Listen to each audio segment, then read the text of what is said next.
Hi friends, एक बार फिर से आप सभी का हार्दिक स्वागत, वंदन, अभिनंदन है दोस्तों।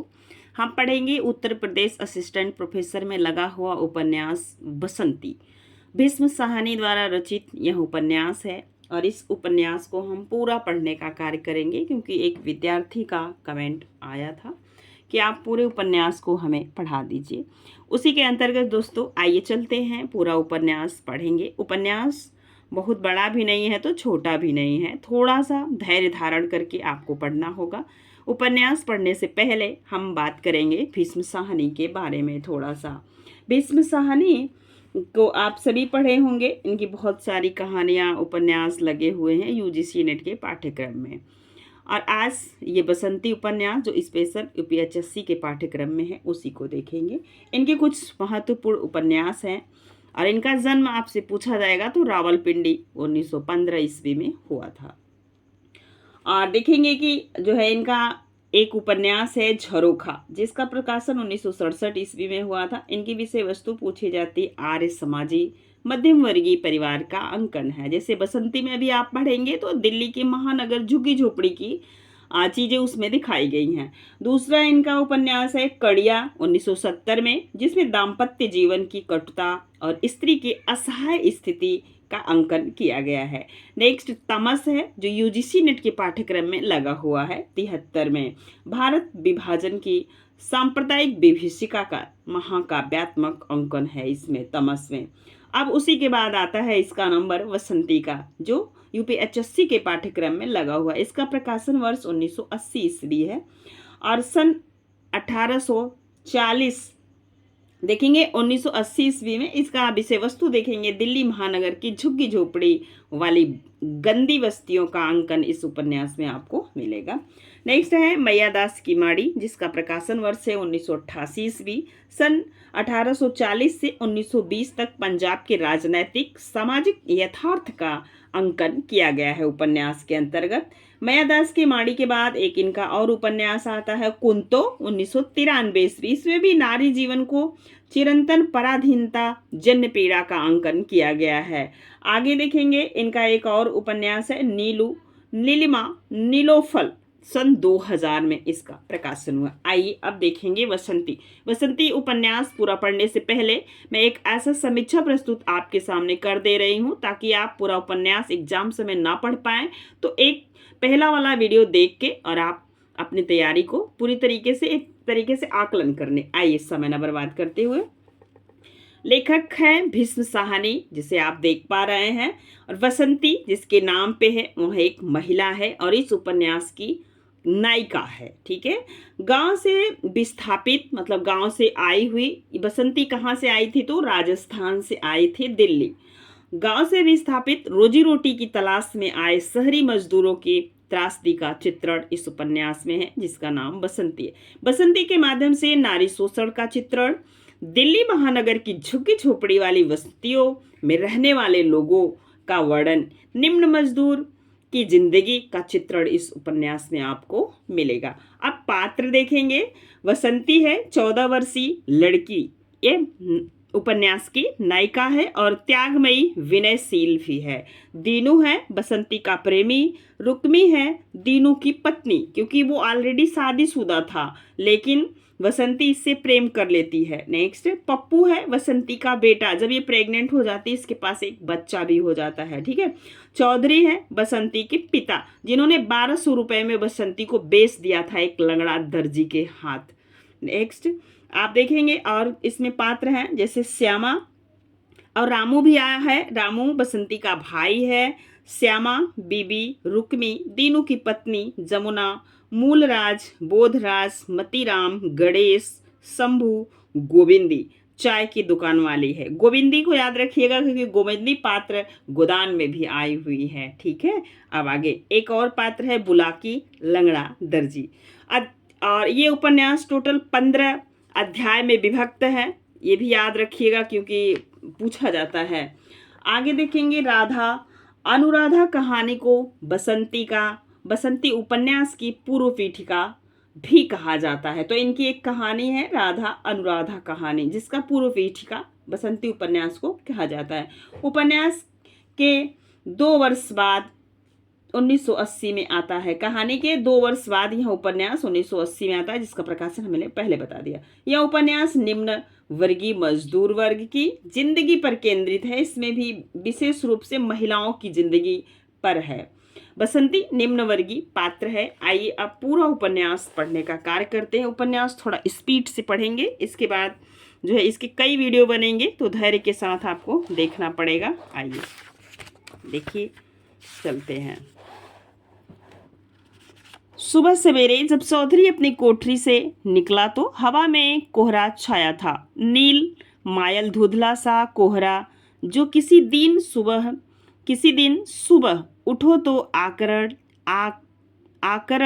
अकारण ही चारों ओर नजर आने लगता है, और साथ ही साइयाँ चुभौती ठंडी हवा, तो मतलब ठंडी हवा है।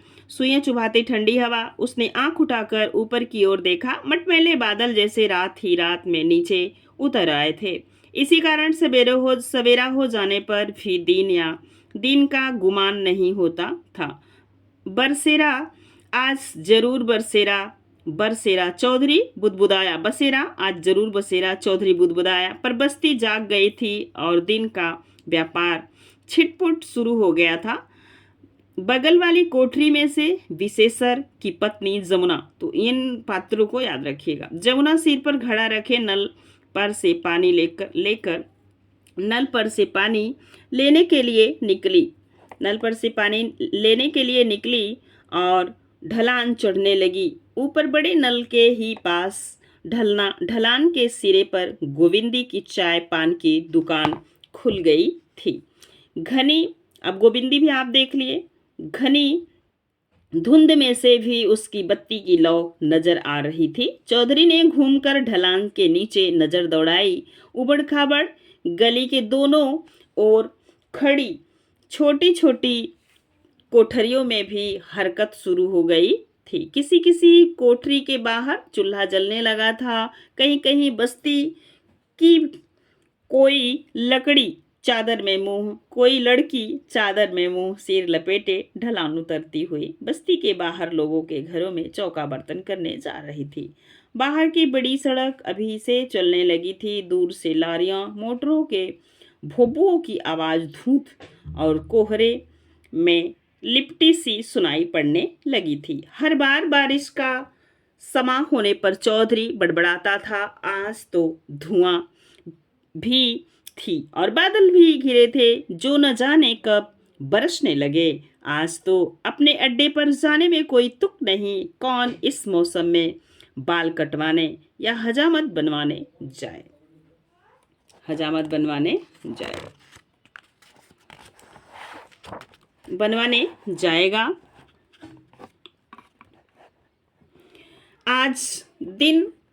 आज का दिन भी बर्बाद गया समझो।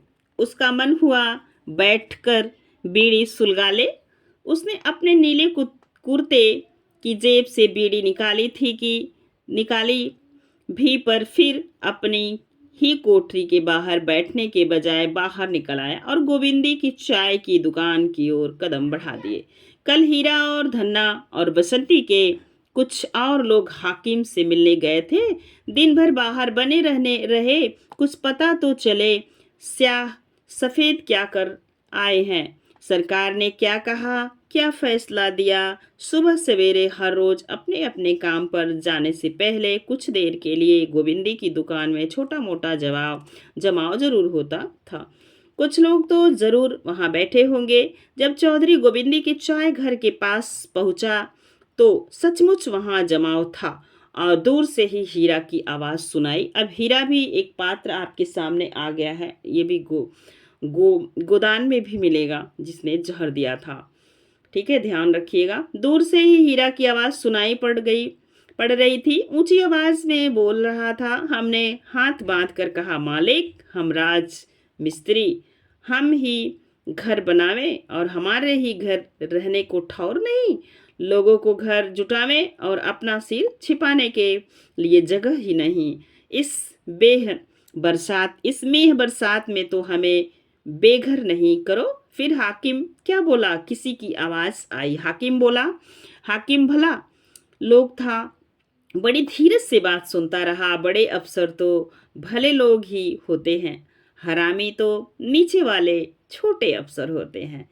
हीरा कह रहा था तभी चौधरी ने चाय घर में कदम रखा।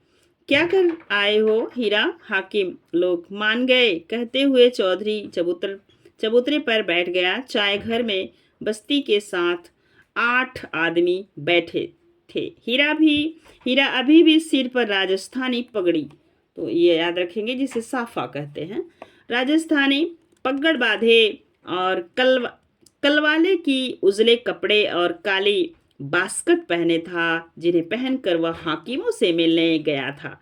चौधरी के अंदर आ जाने पर भी चाय घर में बैठे लोगों ने उसकी ओर विशेष ध्यान नहीं दिया।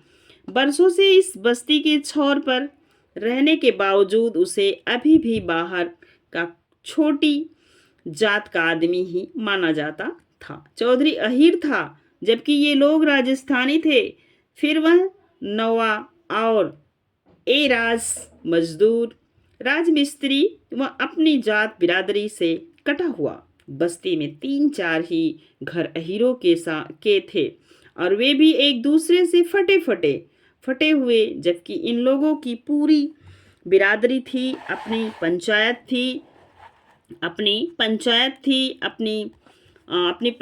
थी। ये लोग आपस में गठे हुए थे, मतलब मजबूत थे, मिलजुल कर रहने वाले लोग थे, गठे हुए थे। चौधरी की तरफ विशेष ध्यान न देते हुए हीरा मिस्त्री कहे जा रहा था। बात तो तब बिगड़ी जब बड़े साहिब ने हमें छोटे अफसर के सुपुर्द कर दिया कि इनसे बात करो, यह तुम्हें सब बात समझा देंगे। बस तभी बात बिगड़ी। सच पूछो तो जब यह छोटा अफसर अंदर घुसा तो मेरे अंदर से आवाज आई, हीरा, मामला बिगड़ गया है। मालिक ने जैसे गाय की रस्सी अपने हाथ से कसाई के हाथ में दे दी। अंदर से ही जैसे फुरनी फुरती है, मुझे पता चल गया कि मामला बिगड़ गया है। क्यों क्या? छोटे अफसर ने हमें बोलने ही नहीं दिया। हमें अपने दफ्तर में ले गया और फैसला सुना दिया। तुम्हें निकलना होगा, बस्ती खड़ी नहीं रह सकती। पूछो राम प्रकाश से। इसने कुछ कहने को मुंह खोला कि वह अफसर कड़क कर बोला, सरकार ने जो फैसला सुनाया था कह दिया। अब बहस करने की कोई जरूरत नहीं है। लो सुनो, यह भी कोई बोलने का ढंग है? अरे बोलो तो मीठा, काम तो होगा नहीं होगा, यह तो भगवान के हाथ है, पर बोलो तो मीठा। हमसे कड़वा बोलकर तुम्हें क्या मिलेगा? तुम्हारे भाग अच्छे थे, तुम अफसर बन गए, हमारे भाग खोटे थे, हम मिस्त्री मजूर बने। पर भाई बोलो तो मीठा, हमारा पानी तो नहीं उतारो, हम तुम्हारे द्वार पर आए हैं, हमारी पगड़ी तो नहीं उछालो। हमारे बाप दादा भी जमीन जायदाद वाले थे, अभी भी राजस्थान में हमारी अपनी खेती है। अब वहाँ सूखा पड़े तो हम क्या करें? बाल बच्चों का पेट पालने के लिए दिल्ली चले आए, पर हमारे साथ बोलो तो मीठा। मतलब कहने का मतलब है कि ये लोग पहले राजस्थान के थे, जीविकोपार्जन करने के लिए दिल्ली आए, जिसका हमने पहले बता दिया था आपको। आइए देखिए, किसी गीत की स्थानीय पंक्ति की भांति हीरा बार बार यही वाक्य दोहराए जा रहा था, बोलो तो मीठा, भाई हमारे साथ बोलो तो मीठा। चौधरी समझ गया कि मामला बिगड़ गया है। पिछले दिन बस्ती के 3 और लोगों के साथ लेकर हीरा सरकार से मिलने गया। पूरा राजस्थानी बाना पहनकर तीनों जने गए। सिर पर पगड़, आंखों में काजल, घेरदार अंगरखा और तेल चुपड़ी लाठी हर एक के हाथ में थी। चौधरी ने ही तीनों की हजामत भी बनाई थी और चलते समय हंसी हंसी में कहा भी था, अब काजल सुरमा लगा कर चले हो तो काम निपटा कर लौटना। काजल सुरमा लगा कर चले हो तो काम निपटा कर ही लौटना।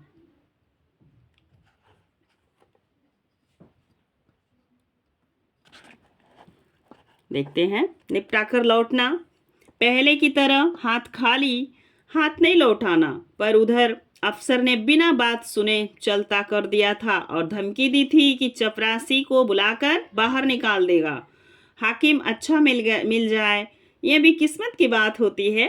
पिछली बार जब बस्ती तोड़ने की बात चली थी तो हम जिस साहिब से मिले थे वह 2 घंटे तक हमारी बात सुनता रहा और मामला आगे नहीं बढ़ने दिया था। तुम कल भी उसी अफसर से जा मिलते, उसके सामने हाथ जोड़ते। यही तो कहा, किस्मत खोटी हो तो बना बनाया काम बिगड़ जाता है। ये कथन आपसे पूछा जा सकता है, नोट कर लीजिएगा।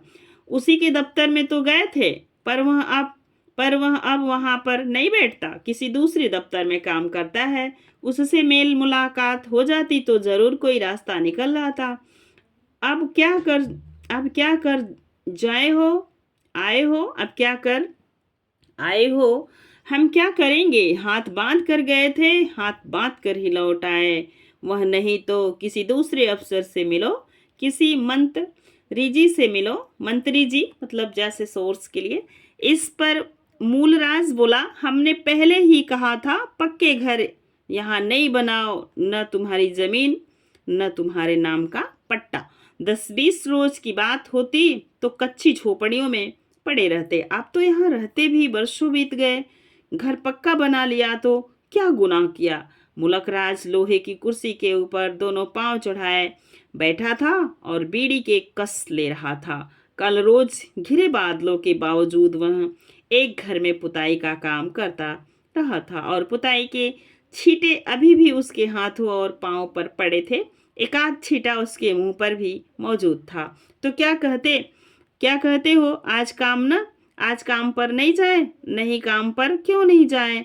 यह काम इतनी जल्दी थोड़े ही निपटते हैं। हमें यहाँ से निकालोगे तो भी महीना 2 महीना तो लग ही जाएगा। अभी कागज ऊपर जाएंगे।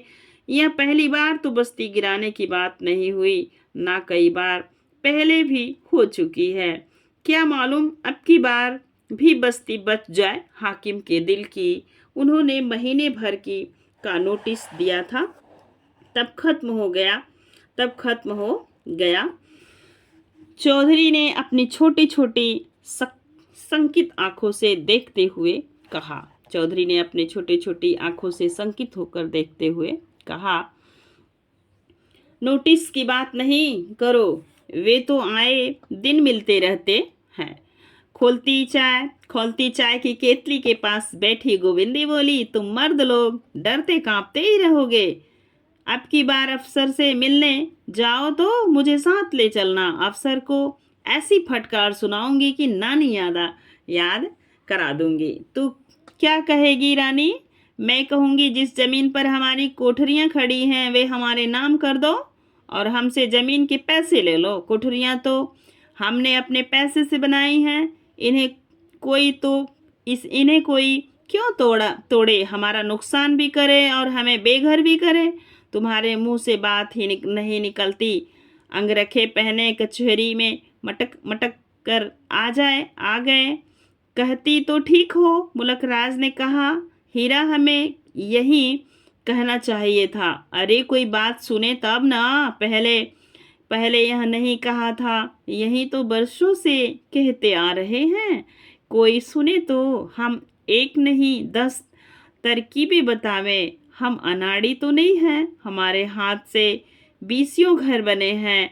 आज फिर चलो गोविंदी को भी ले चलो। क्यों हीरा, तुमने तो अभी अपने वस्त्र भी नहीं उतारे। चौधरी ने मस्खरी करते हुए कहा, मतलब मजाक करते हुए। हीरा ने हल्के से सिर हिलाए।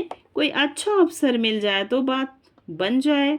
चौधरी चुपचाप चबूतरे पर से उठकर बाहर आ गया।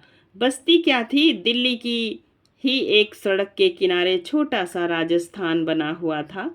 आज़ादी के बाद दिल्ली शहर फैलने लगा था। नई नई बस्तियों की उसारी होने लगी थी और उन बस्तियों को बनाने के लिए जगह जगह से राज मजदूर खींचे आने लगे थे। दिल्ली से दूर जहाँ कहीं सूखा पड़ता था, बाढ़ आती थी, बाढ़ आती थी, वहीं से लोग उठ उठ कर दिल्ली की ओर भागने लगते। कहीं परिवार के परिवार चले आए, कहीं अकेले मर्द, कहीं छोटी उम्र के लौंडे लड़के भी, कहीं राजस्थान से तो कहीं हरियाणा और पंजाब के गांव से, और कहीं मतलब दूर दूर के लोग दिल्ली में अपना कमाने खाने के लिए दूर दूर दक्षिण से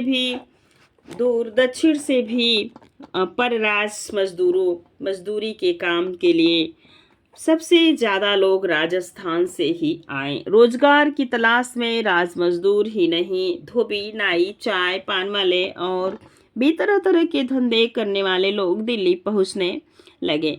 कहीं नए मकानों की नींवें खोदी जाने लगी तो आसपास के राज मजदूरों की छोटी छोटी अनगिनत झोपड़ियां खड़ी हो जाती। लोहा, सीमेंट, ईंट, पत्थर के ढेरों के बीच इन झोपड़ियों में मोटी मोटी रोटियां सेकी जाने लगती। बच्चे रेत मिट्टी के ढेरों पर खेलने सोने लगते और मजदूरी के काम से निपटकर स्त्रियों को टोलियां गाती हुई अपनी अपनी झोपड़ियों में लौटने लगती। गारे मिट्टी की अधकचरी झोपड़ियां में भी स्निग्धता आ जाती, पर ज्यों ही पक्के मकानों का मोहल्ला बनकर तैयार हो जाता तो झोपड़े वहां से उठ जाते। राज मजदूर हट जाते। जहां उनकी झोपड़ियां थी वहां सड़क की पटरियां बिछ जाती, आंगनों की दीवारें खिंच जाती और पता भी नहीं चल पाता कि कभी वहां झोपड़ियों की पाते भी रही होंगी। पर जब रमेश नगर बना और बनकर तैयार भी हो गया तो राज मजदूरों के झोपड़े ज्यों के त्यों बने रहे। कारण ये झोपड़े बस्ती से सटकर नहीं बनाए गए थे। इन्हें बस्ती से थोड़ा हटकर बड़ी सड़क के किनारे एक वीरांग टीले पर बनाया गया था, जो दो तिरछी सड़कों के बीच अलग अलग सा खड़ा था। यहाँ पर राज मजदूरों की बस्तियां बस गई थी। पहले ढलान के निचले हिस्से में छिटपुट झोपड़ियां बनी, कोई कहीं। फिर धीरे धीरे झोपड़ियों के झुटपुट उठ खड़े हुए और झोपड़ियां जैसे ढलान चढ़ने लगी। धीरे धीरे झोपड़ियों की कतारों के बीच गलियां बन गई। राज मजदूर अपने भाई बंधुओं को भी बुलाने लगे, दिल्ली में चले आओ, शहर बड़ा है, रोजगार का जुगाड़ हो जाएगा, तुम चले आओ। और काम की सचमुच कमी नहीं थी। रमेश नगर बनकर खड़ा हो गया तो उसी की बगल में दक्षिणी रमेश नगर बनने लगा, और वह भी बन चुका तो पश्चिमी रमेश नगर की बारी आ गई। ये तीनों बन चुके तो इनके पीछे पांडव नगर बनने लगा। तो ये रमेश नगर और पांडव नगर को आप अंडरलाइन कर लीजिएगा। बनने लगा, बस्तियां एक पर एक बनती ही जाती, शहर फैलता ही जाता। फिर यही झोपड़े पक्के होने लगे। आखिर राज मजदूर ही तो यहाँ रहते थे। उनके लिए कच्ची दीवारों की जगह पक्की दीवारें खड़ी करनी और मिट्टी के फर्श की जगह ईंटों का फर्श बांधना क्या मुश्किल था। इस तरह राज मजदूर अपनी छोटी सी बस्तियों में बने रहे। उनकी औरतें मजदूरी छोड़ रमेश नगर के घरों में ही चौका बर्तन करने लगी। उनके मर्द और भाई बंद बसों में बैठकर जगह जगह इमारती काम पर जाने लगे और इस तरह दिल्ली के ही वर्दी से बनकर रह गए। इनकी अपनी छोटी सी नगरी बस गई। कभी शाम सवेरे किसी वक्त इस नगरी में जाओ तो लगता जैसे राजस्थान के ही किसी कस्बे में पहुंच गए हों। रंग बिरंगे घाघरे, पाँव में छनकती पाजेब, चारों ओर राजस्थानी रंग छिटके रहते। झोपड़ों की दीवारों पर राजस्थानी चलन के ही अनुसार कहीं मोर तो कहीं हाथी तो कहीं सरपट दौड़ते चेतक घोड़े के चित्र बने रहते। यहीं पर शादियां ब्याह होने लगे। यहीं पर राज मजदूरों ने अपनी पंचायतें बना ली। जहाँ गलियां कच्ची थी वहाँ धीरे धीरे चौके बिछ गए, पक्की गलियां बन गई। पानी का बड़ा पाइप इधर से ही होकर जाता था, इसलिए कह सुनकर 3 जगह पर नाले भी लग गए। चाय पानी की सौदा सूद की छोटी मोटी दुकानें भी खुल गईं। गोविंदी का पति जब किसी छत पर काम करते गिरकर मर गया तो पंचायत वालों ने ही उसे चाय की दुकान खोल दी। पक्की कोठरियों के साथ साथ एक दूसरे को बांधने वाले सूत्र और तंतु भी पक्के होने लगे। दो दो पीढ़ियां बस्ती में उम्र लांघने लगी। ऐसे छोकरे छोकरियां जिन्होंने राजस्थान की धरती को कभी देखा नहीं था। मतलब जब मम्मी पापा वहाँ रहने लगे तो बच्चे भी ने भी जन्म लिया जो वापस अपने पूर्वजों के गांव नहीं गए, वो बताया जा रहा है। और दो दो पीढ़ियों के लोग दो दो पीढ़ियां बस्ती में उम्र लांघने लगे। ऐसे छोकरे छोकरियां जिन्हें राजस्थान की धरती को कभी देखा नहीं। बस्ती और बस्ती के बाहर रमेश नगर की सड़कों पर घूमती दौड़ती फिरती लड़कियां बिंदी लिपस्टिक लगाती फोटो खिंचवाती। शहर में टेलीविज़न आ जाने पर शाम को किसी न किसी घर की खिड़कियां में झांक झांक कर टेलीविज़न देखती। उनकी बस्ती में रेडियो ट्रांजिस्टरों पर फिल्मी गाने गूंजते। नई पौध को दिल्ली की हवा लगने लगी थी। कोई फिल्म न थी जिसे ये यही देखते। कोई फिल्मी गीत नहीं था जिसे ये नहीं गुनगुनाते। कहीं कहीं पर तो नए नए गुल भी खिलने लगे थे। साहू की बेटी राधा, दो बच्चों की माँ, बाहर किसी बस कंडक्टर के साथ भाग गई। लौंडे लफांडों को शराब जुआ और आवारागर्दी की लत पड़ने लगी। गोविंदी की चाय की दुकान पर बस्ती के बड़े बूढ़े बैठते तो यही चर्चा रहती कि कैसे लौंडे लड़कियां को खींच तान कर रखा जाए। राजस्थानियों को ही इस बस्ती में सड़क के पास हरियाणा उत्तर प्रदेश आप देखेंगे बहुत सारे लोग दिल्ली में गए बसे हुए हैं। तो राजस्थान, हरियाणा, दिल्ली, उत्तर प्रदेश के कुछ नाई, मोची, धोबी आदि भी आकर बस गए थे। जात पात अलग होने के कारण इनके साथ शादी ब्याह के रिश्ते तो नहीं थे, लेकिन उठना बैठना, दोस्ती, मुरवत्ती थोड़ी बहुत जरूर चलने लगी थी। चौधरी नाई का झोपड़ा पहले ढलान के नीचे हुआ करता था। फिर एक बुढ़िया के मरने पर वह बस्ती के बीचों बीच उस बुढ़िया के झोपड़े में आ गया था। कामकाज के लिए यह इसी बस्ती के बाहर सड़क किनारे अपनी नाई की कुर्सी लगाता था। इस तरह बरसों तक यहीं रहने के कारण वह बहुत कुछ बस्ती के ही जीवन का अंग बन चुका था। चाय की दुकान में से निकलकर चौधरी ने एक कदम बढ़ा दिए और तेज तेज चलता हुआ ढलान उतरने लगा।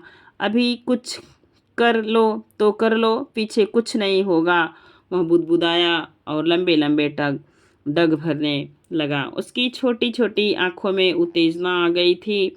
ऊंचे लंबे कद का सांवला सा आदमी नीली कमीज में कंधे झुकाए चलता हुआ भालू सा लग रहा था। हवा में ठंडक बढ़ गई थी। वहाँ बारिश की फुहार सी पड़ने लगी थी। लगता धुंध में से ही फुहार के कण बन बन कर मुंह और हाथों को चूम रहे थे। धुंध छटने लगी थी। ठंडी हवा के हल्के हल्के झोंकों से जैसे छन छन बिखर रही थी। बस्ती की गलियों में चहल पहल बढ़ गई थी। वातावरण साफ होने लगा था। गलियों में फिर से रंगीनी छिटकने लगी थी। मर्द लोग काम पर देर से जाते थे। औरतें जगह जगह चौका बर्तन करने के लिए पहले से निकल जाती थी। कोठरियों के बाहर जगह जगह चूल्हे जलने लगे थे और काम पर जाने वाले मर्दों के लिए रोटियां सेकी जाने लगी थी। अपनी कोठरी के पास से गुजरते हुए चौधरी ने देखा कि उसकी अधेड़ उम्र की पत्नी रोज की तरह मैली कुचली बनी कोठरी के बाहर आग जलाने के लिए चूल्हे में फूके मार रही है। अगर अपने पति को पास से गुजरते देखा, अपना पोपला मुंह खोलकर बोली, देर कर दी, आज काम पर नहीं जाओगे? चौधरी ने चलते चलते ही जवाब दिया, इस मौसम में तेरा बाप हजामत बनवाने जाएगा। ऊपर देखती नहीं कैसी घटा छाई है। चाय तो पीते जाओ, बनाओ, उसकी पत्नी ने कहा, जिस पर चौधरी ने चिल्लाकर कहा, बसंती को जगा दे, सुनती है? मैंने कहा, कहाँ बसंती को जगा दे, मुंह हाथ धुला दे, अब मैं अभी आ रहा हूँ। चौधरी सीधा चलता हुआ ढलान के नीचे लंगड़े दर्जी की दुकान पर जा पहुंचा। लंगड़ा दर्जी बुलाकी राम, याद रखेंगे आप। अपनी दुकान खोले, दुकान के ही बाहर एक हाथ कमर पर रखे उचक कर झाड़ू लगा रहा था। दुकान के चबूतरे के ऊपर ऊंची अलगनी पर स्त्रियों के सिले कपड़े, घाघरे, अंगिया, बच्चों के कुर्ते पायजामे, टोपियां आदि लटक रहे थे। बुलाकी राम काम शुरू कर दिया। तड़के तड़के आओ चौधरी आओ, बुलाकी ने कमर सीधी करते हुए कहा। आओ बैठो, आज सुबह सवेरे दर्शन दिए। और बड़ी फुर्ती के से चबूतरे पर से पीढ़ा उठाकर चौधरी के सामने रख दिया। हमारी अमानत कब मिलेगी? बुलाकी छूटते ही बोला। तेरी अमानत धरी है, जब ले लो, भले ही आज ही ले ले। चौधरी ने अपनी छोटी छोटी आंखें बुलाकी के चेहरे पर गाड़ते हुए जवाब दिया। इस पर लंगड़े बुलाकी का सारा शरीर पुलक उठा और एक अजीब सी अस्फुट आवाज उसके कंठ से निकली। पहले वाली बात तो नहीं होगी ना चौधरी? हम बारात सजा कर ले गए और तेरी लौंडिया ने जहर फाँक लिया। अब की बारात का लफड़ा ही नहीं करेंगे, चुपचाप काम निपटा देंगे। तू अपना घर पक्का कर चौधरी, हम तो अपनी लक्ष्मी के लिए पलके बिछाए बैठे हैं। और बुलाकी के कंठ से फिर वही विचित्र सी आवाज़ निकली। बाहर 100 होंगे, चाहे तो आज ही ब्याह कर ले। दर्जी के चेहरे की ओर झटक कर देखते हुए चौधरी ने स्थिर निश्चेष्ट आवाज में कहा। है क्यों भला? 800 पर बात पक्की कर चुका है, 600 पेशगी ले भी चुका है। तो ये आप समझ पा रहे होंगे, 8 और 600 पेशगी ले भी चुका है। अब 1200 कह रहा है, अपनी जबान से मुकर रहा है। यह बात अच्छी नहीं है, तो टोटल 1200 में ये बेटी को बेच देता है। इसको भी आप याद रखेंगे। तो जबान मुकर रहा है, यह बात अच्छी नहीं है, यही है 1200। अच्छी नहीं है चौधरी, आदमी को जबान का पक्का होना चाहिए। चौधरी आदमी को जबान का पक्का होना चाहिए। 1200 होंगे कहेगा तो आज ही उसके हाथ पीले कर दूंगा। 400 पेशगी अभी दे दे, पूरे 1000 हो जाएंगे। 200 लुगाई घर आ जाने पर दे देना, तो जब तुम्हारी पत्नी घर आ जाएगी तो तुम दे देना। 1200 क्यों? किस बात की 1200? 800 पर तय जबान की थी, जबान दे चुका हूँ इसलिए कह रहा हूँ। 14 बरस की भी नहीं है छोरी, अब 14वें में पैर रखा है और तेरे जैसे के हाथ में दे रहा हूँ, नहीं तो 10 आदमी रोज इसके लिए पूछते हैं। अब मंजूर हो तो बोल दे, आज ही लुगाई घर आ जाएगी। लंगड़े बुलाकी ने फिर से पुलकते हुए कहा और उसके बदन ने टेढ़ी सी अंगड़ाई ली और उसमें उत्तेजना की हिलोरे सी दौड़ गई। दिख रहे मानवता का सरसार। आ जाएगी कहेगा तो घंटे भर में आ जाएगी पक्का। और बुलाकी के कंठ में से फिर एक विचित्र सी आवाज़ निकली। हाँ हाँ, मैं कह जो रहा हूँ, तैने पहले भी 2 बार कहा था, मेरी जुबान पर तुझे विश्वास नहीं, और नहीं तो तेरे साथ धोखा करूँगा। बुलाकी, हम खेल बड़े हुए हैं, कभी इतने दिनों मैंने तेरी बात मोड़ी है। अब देर नहीं है, ला पैसे और ब्याह शादी का प्रबंधन कर।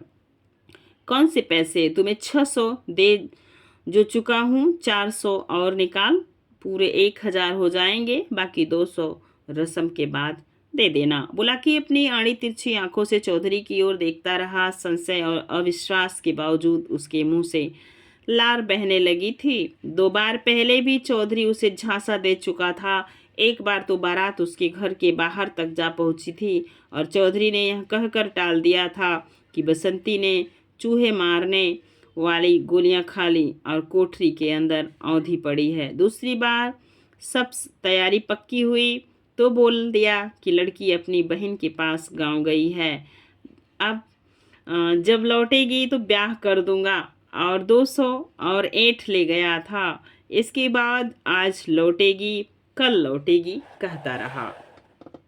बुलाकी ने चुपचाप सिलाई के कपड़े के नीचे से एक संदूक निकाली और पूरे 200 रुपए निकालकर चौधरी की ओर बढ़ाते हुए बोला, हमने तेरी बात पर फूल चढ़ाए दे चौधरी, आगे तू जान, तेरा ईमान जाने। यह ले पूरे 200 हैं। 200 क्यों? इस वक्त पास में इतने ही हैं, बाकी लक्ष्मी घर आ जाने पर पूरे कर दूंगा।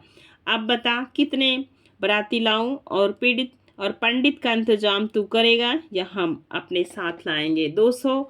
200 और निकाल, फिर बात करूंगा। और नहीं है होते तो तुझसे इनकारी थी, कह जो दिया। और बुलाकी ने चौधरी की ठुड्डी पर हाथ लगाए बार बार बोला, बस इतने ही है, आज शाम तक बाकी पैसों का इंतजाम कर दूंगा। पर अंत में फिर संदूकची खोली, गिनकर 50 रुपए निकाले और चौधरी की ओर बढ़ा दिए। भगवान कसम बसंती रानी के लिए रखे हुए थे, घर में लक्ष्मी आएगी तो उसे कुछ नहीं दूंगा, उसी के लिए रखे थे, पर तू लिए जा रहा है। चौधरी ने जेब में पैसे ठूसे और चलने को हुआ। अब तू देरी नहीं कर, पंडित लेकर अभी चला हमारी कोठरी में, आज कारज करवा देता हूँ। लगड़ा उचक कर दुकान के चबूतरे पर चढ़ गया। बसंती रानी के लिए दो जोड़ मैंने अपने हाथ से बना रखे हैं, एक जोड़ा अपने साथ ले जा, उसे पहना दे, वही जोड़ा पहनकर घर आवेगी। कहते हुए बुलाकी दुकान के अंदर गया और शीघ्र ही पीले रंग का घाघरा और गहरे लाल रंग की ओढ़नी, जिस पर सफ़ेद रंग की झिलमिलाती बिंदिया लगी थी, और हरे रंग की अंगिया उठा लाया और उन्हें हाथों से सहलाता हुआ चौधरी के हाथ में देकर बोला, ले जा, अब ढील नहीं कर, मैं पंडित को लेकर तेरे घर पहुंचा। जब कपड़ों का जोड़ा बगल में दबाए चौधरी अपनी कोठरी के बाहर पहुंचा तो उसकी पत्नी अभी भी बाहर बैठी गीली लकड़ियां में फूंक मार रही थी और अंदर खाट पर बसंती गहरी नींद सो रही थी। जाग गई बसंती, ले उसे यह जोड़ा पहना दे, दुल्हा भी आ रहा है, आज ही लड़की के हाथ पीले कर देंगे, मैं बात कर आया हूँ। मतलब पिताजी माताजी से कह रहे हैं। आगे देखेंगे। इस बादल में ब्याह करोगे आज ही? माँ पूछ रही। क्या बकबक कर रही है, कह जो रहा हूँ, बात कर आया हूँ। बादल में क्या ब्याह नहीं होते? पर जब अंदर कदम रखने पर उसने पाया कि बसंती गहरी नींद में सोई पड़ी है, तो उसका एक हाथ पास में सोए उसके छोटे भाई की गर्दन पर पड़ा, तो दूसरा चौधरी का पारा चढ़ गया। गर्दन पर पड़ा है तो चौधरी का पारा चढ़ गया। बसंती की पीठ पर जोर से घूंसा मारते हुए बोला, हराम, अब शब्दों का प्रयोग हुआ है, अभी तक सो रही है, उठ जा। और चौधरी ने उसे चुटिया से पकड़कर खाट पर सीधा बैठा दिया। बसंती हड़बड़ा कर उठी, आंखें तो उसकी फौरन खुल गई, लेकिन चेतना लौटने में देर लगी। अंधेरी कोठरी में उसे अपने भीमकाय बाप का चेहरा नजर आया। पास में उसकी माँ खड़ी थी और चिल्लाए जा रही थी, कल मुही दिन भर सोए रहती है, देखती नहीं मैं काम कर रही हूँ, यह लंबी तान कर सो रही है, उठ जा, नल पर मुंह हाथ धो लो। अध मुदी आंखों में बसंती उसकी ओर देख रही थी और कहीं अवचेतन में सोच रही थी कि अब माँ का भी हाथ उठेगा या नहीं। माँ पीटने से पहले चिल्लाती है, जबकि बाप मारते वक्त चुप रहता है, इसीलिए उससे डर भी ज़्यादा लगता है। माँ पीटती है तो ताबड़तोड़ पीठ पर मारती ही जाती है, जब तक बसंती उसके हाथ से निकलकर भाग न जाए। बल्कि बाप एक वक्त में एक ही घूंसा मारता है, पर उसके एक ही घूंसे से जान निकल जाती है। तभी बसंती की नज़र माँ के हाथ में रंग बिरंगे कपड़ों पर पड़ी। उसकी माँ आंखें पूरी तरह से खुल गई।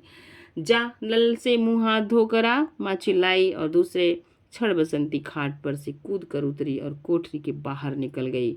चौधरी कोठरी के बाहर आ गया, तभी एक अजीब सी घरघराहट की सी आवाज़ कहीं दूर से आती हुई चौधरी के कानों में पड़ी। आवाज़ बस्ती के बाहर से आ रही थी, पर अस्पष्ट सी, जैसे धुंध और बादलों में लिपटी हुई।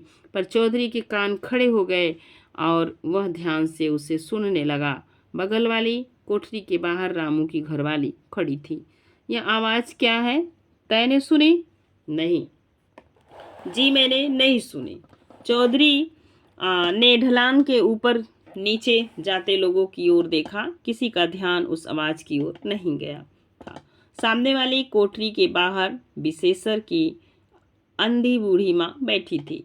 चौधरी ने उससे भी पूछा, मैया तैने कोई आवाज़ सुनी? जवाब में बुढ़िया बुदबुदाई, हाँ सुनी तो है, बाएं से आ रही है। कैसी आवाज़ है रे? चौधरी के मन में पर संशय पक्का होने लगा और वह कान लगाकर आवाज़ को सुनने लगा। नल की ओर ढलान चढ़ते हुए बसंती जैसे खिल उठी। दिन चढ़ आया था और गली में चहल पहल थी। एक कोठरी के बाहर उसकी सहेली सामो अपने छोटे भाई को गुड़ की टुकड़ी तोड़ कर दे रही थी। बसंती पर नजर पड़ते ही बोली, कल हमने तस्वीर खिंचवाई, बसंती आ दिखाऊं। देखेगी? बसंती कोठरी की ओर मुड़ गई। कहा से खिंचवाई? इधर आ, दिखाती हूँ। और सामो कोठरी के अंदर से एक लिफाफा उठा लाई। तस्वीर में सामो और जमुना दोनों सहेलियां एक दूसरे के कंधे पर हाथ रखे सामने की ओर मुस्कुराती हुई देख रही थी। देख, काजल भी नजर आ रहा है ना? सामो कह रही थी। देखा, हम दोनों काजल लगाकर गई थी ना, पर फोटो वाले ने पहले ही बता दिया कि सुर्खी लगाओगी तो फोटो में नहीं आएगा। सुर्खी भी लगाई थी? हाँ, तो हम दोनों ने सुर्खी भी लगाई और लिपस्टिक भी लगाई। जमुना ने हरे रंग का घाघरा पहना, मैंने लाल रंग का, पर दोनों एक से आए। फोटो वाले ने पहले ही कह दिया था। फोटो लौटाते हुए बसंती ने झट से कहा, आज तो मैं टेलीविजन पर पिक्चर देखूंगी, शाम को पिक्चर दिखाएंगे। बसंती ने इस लहजे से कहा मानो सामो का फोटो खिंचवा लेना कोई बहुत बड़ा काम है, बड़ी बात नहीं थी जिसका उस पर रौब पड़ सके। मतलब उसने दिखाया तो जिसका उस पर रौब पड़ सके।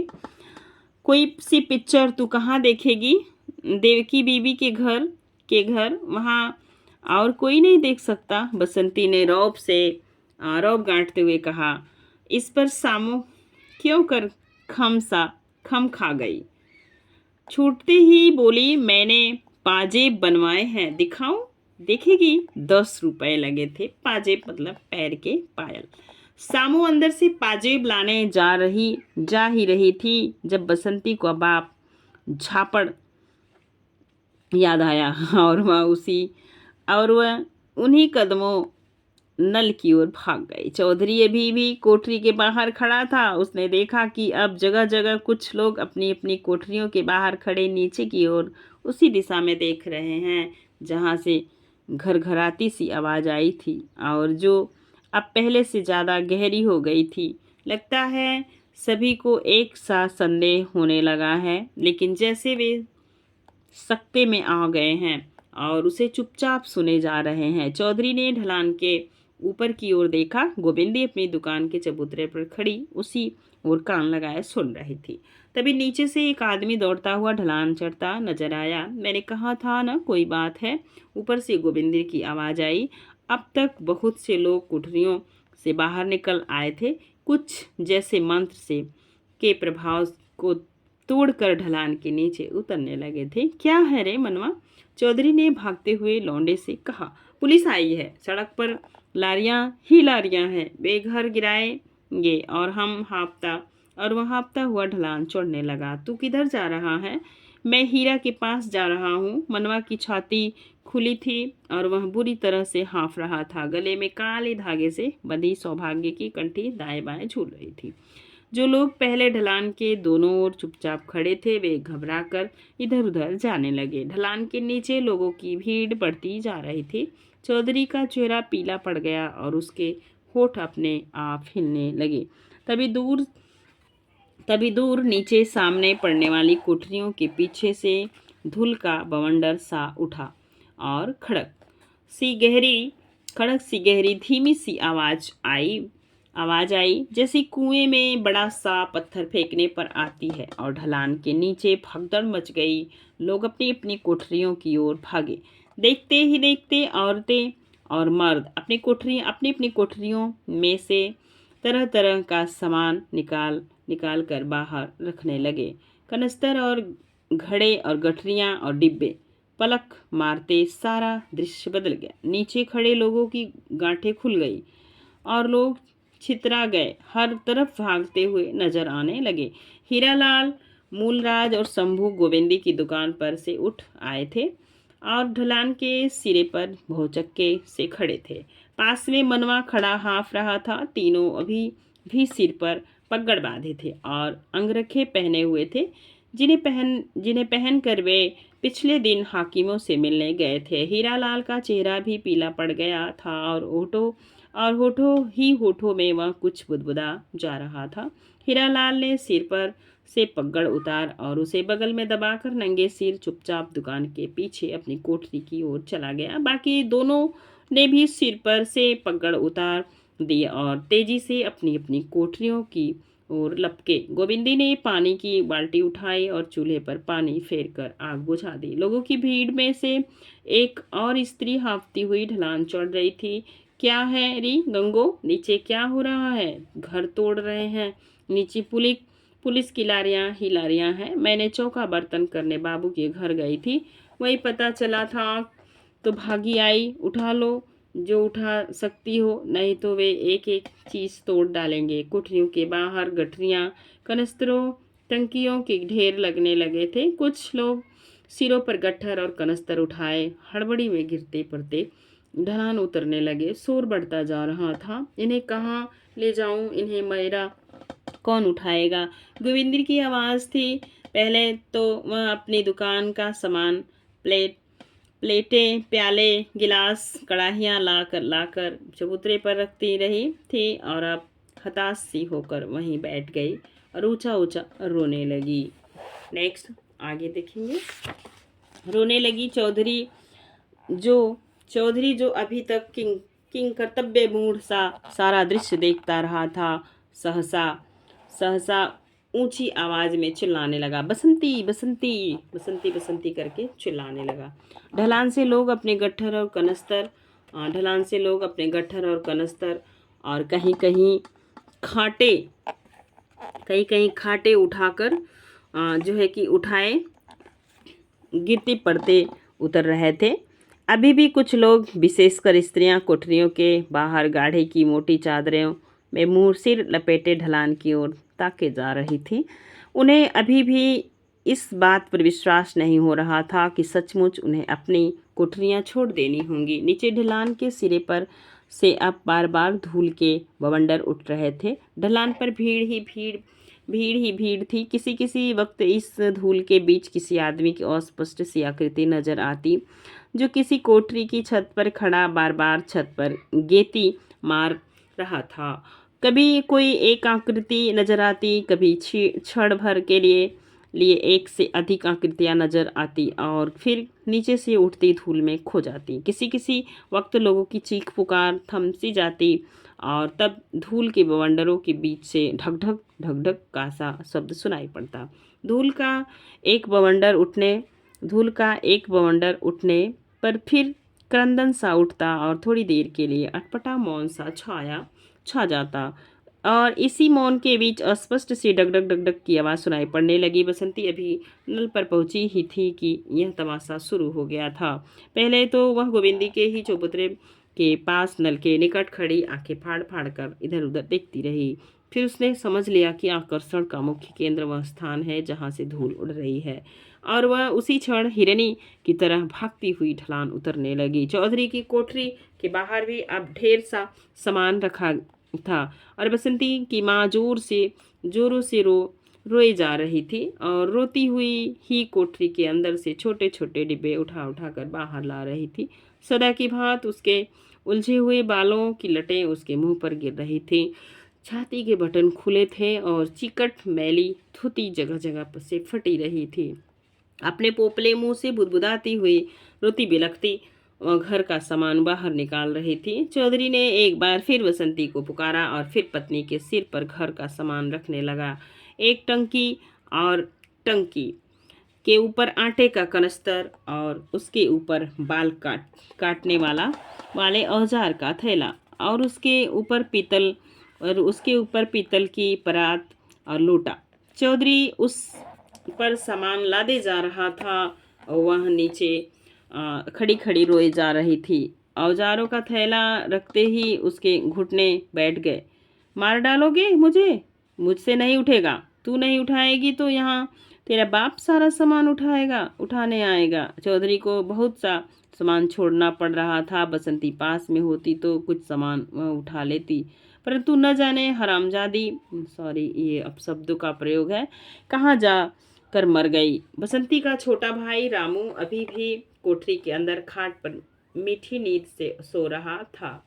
वह माँ बाप का लाडला था, उसे तभी उठाया जाएगा जब सब सामान उठ जाएगा। चौधरी ने अपनी खाट यहीं छोड़ दी, हजामत बनाने की कुर्सी भी यहीं छोड़ दी। कोठरी के बाहर अभी भी पटरा मसाला पीसने के लिए सिल और 5-6 डिब्बे रखे थे, इन्हें भी वह छोड़े जा रहा था। सामान लादने के बाद चौधरी अंदर गया और एक पतूही अपने बेटे के इर्द गिर्द लपेट कर उसे उठा लिया और सोए बेटे का सिर अपने कंधे से सटाकर ढलान उतरने लगा। तभी सहसा जोरों की बारिश होने लगी, पानी बरसने लगा। क्या मालूम घर तोड़ना बंद कर दे। चौधरी ने ढलान उतरते एक आदमी को संबोधित करते हुए कहा, जो जैसे तैसे 2 ट्रक सिर पर रखे, बगल में गठरी उठाए बच बच कर पांव रखता हुआ नीचे उतर रहा था। उसने कनखियों से चौधरी की ओर देखा। अब निकल जाए तो निकल जाए चौधरी, आज क्या और कल क्या।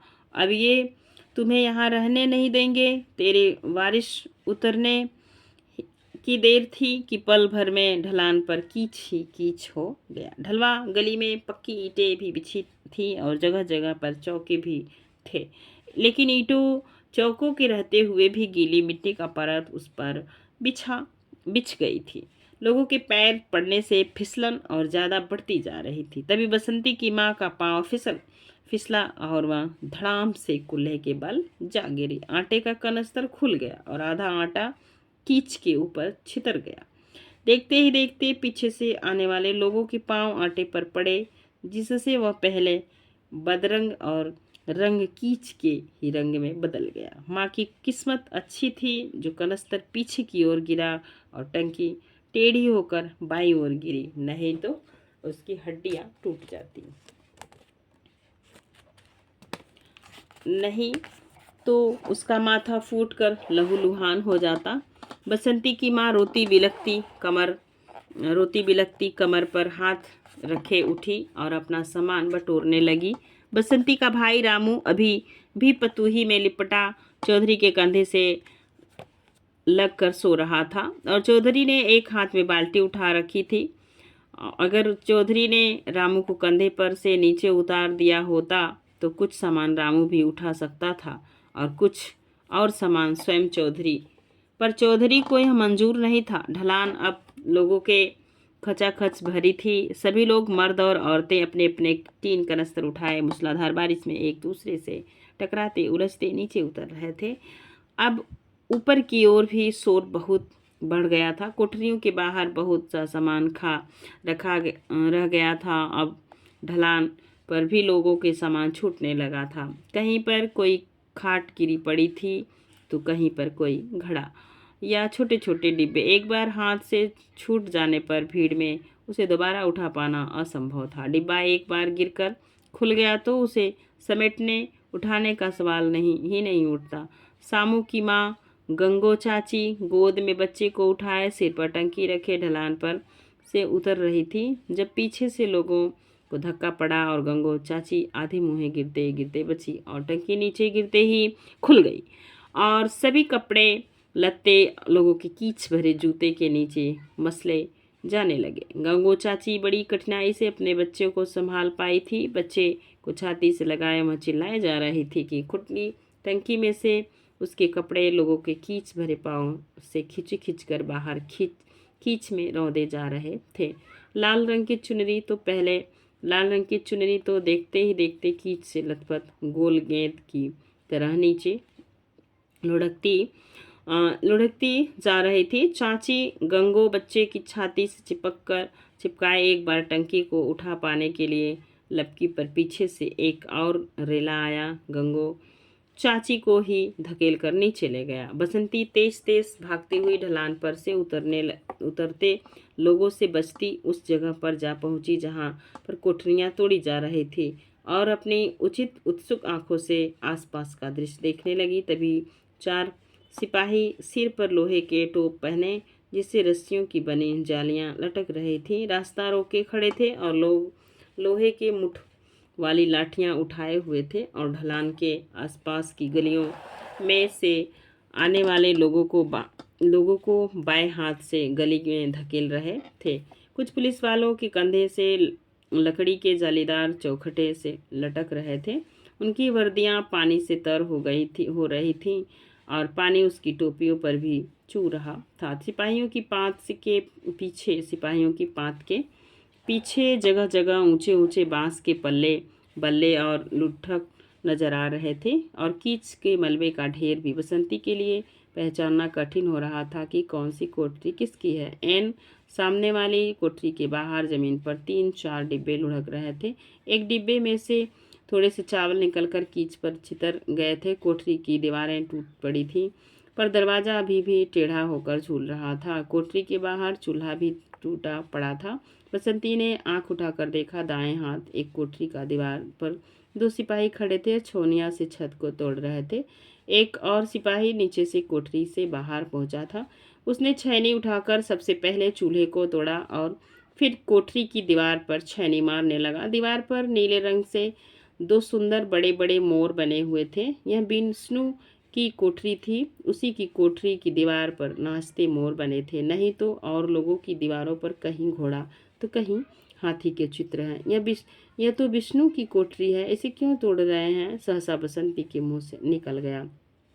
तो आज के लिए बस इतना ही। फिर मिलेंगे नेक्स्ट वीडियो में। वीडियो बड़ा हो जाएगा। अगर उपन्यास आपको पसंद आए तो प्लीज़ लाइक कीजिएगा, अपने दोस्तों में साझा कीजिएगा। यह उपन्यास यूपीएचएससी के पाठ्यक्रम में लगा हुआ है और बहुत ही मज़ेदार है। भीष्म साहनी से प्रश्न हर परीक्षा में बनते हैं, तो यहाँ से प्रश्न बनना स्वाभाविक है। धन्यवाद।